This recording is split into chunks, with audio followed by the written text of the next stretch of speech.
मुस्लिम समुदाय अल्लाह की इबादत करता है।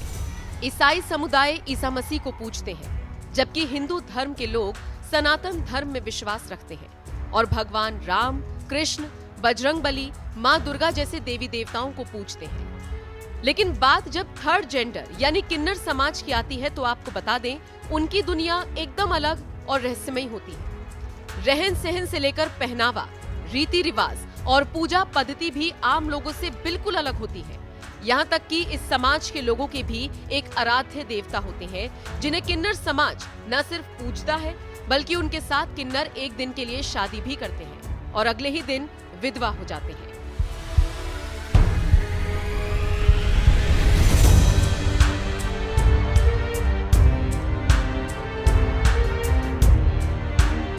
इस देश में स्त्री समाज और पुरुष समाज के अलावा भी एक समाज है जिसे लोग किन्नर समाज कहते हैं। इस समाज से आने वाले किन्नरों की दुनिया वैसे तो एकदम अलग होती है, लेकिन बात जब पूजा पाठ की करें तो इस समाज के भी अपने भगवान और कुल देवी हैं, जिन्हें वो बड़े ही श्रद्धा के भाव से पूजते हैं। किन्नर समाज में अरावन देवता पूजनीय माने जाते हैं, जिनका संबंध महाभारत काल से है। एक पौराणिक कथा के मुताबिक एक बार अर्जुन ने द्रौपदी से शादी की एक शर्त का पालन नहीं किया, जिसकी वजह से उन्हें 1 साल के लिए तीर्थ यात्रा पर जाने का आदेश दे दिया गया। इस यात्रा के दौरान अर्जुन उत्तर पूर्व भारत में जाते हैं, जहां उनकी मुलाकात एक विधवा नाग राजकुमारी उलूपी से होती है और दोनों विवाह कर लेते हैं और दोनों को एक पुत्र होता है जिसका नाम अरावन रखा जाता है।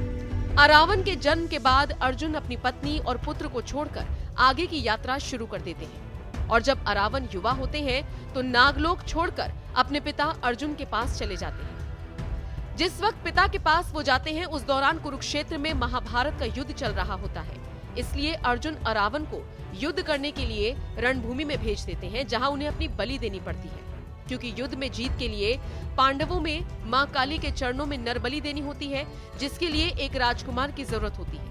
जब कोई नरबलि के लिए तैयार नहीं हुआ तो अरावन ने एक शर्त रखी और खुद नरबलि के लिए तैयार हो गए। उन्होंने शर्त रखी कि वो अविवाहित नहीं मरना चाहते। ऐसे में एक बड़ा संकट हो गया कि कौन राजा अपनी बेटी को एक दिन बाद विधवा देगी। इसीलिए भगवान कृष्ण ने इस संकट से निपटने के लिए मोहिनी का रूप बदला और अरावन से शादी कर ली, जिसके अगले ही दिन अरावन ने अपनी बलि दे दी। भगवान कृष्ण एक पुरुष होकर भी स्त्री रूप में अरावन से शादी रचाते हैं। इसीलिए किन्नर समाज के लोग भी एक रात के लिए अरावन देवता से शादी रचाते हैं और अपना आराध्य मानकर उनकी पूजा करते हैं। इतना ही नहीं, तमिलनाडु के कुवगम में आज भी अरावन का प्राचीन मंदिर है, जहां उनके शीश की पूजा होती है और किन्नर समाज उनसे प्रार्थना करता है कि अगले जन्म में सामान्य इंसान के रूप में जन्म ले। वैसे एक और बात आपको बता दें, अरावन देवता के अलावा किन्नर समाज में कुल देवी की भी पूजा होती है, जिन्हें बहुचरा देवी भी कहा जाता है।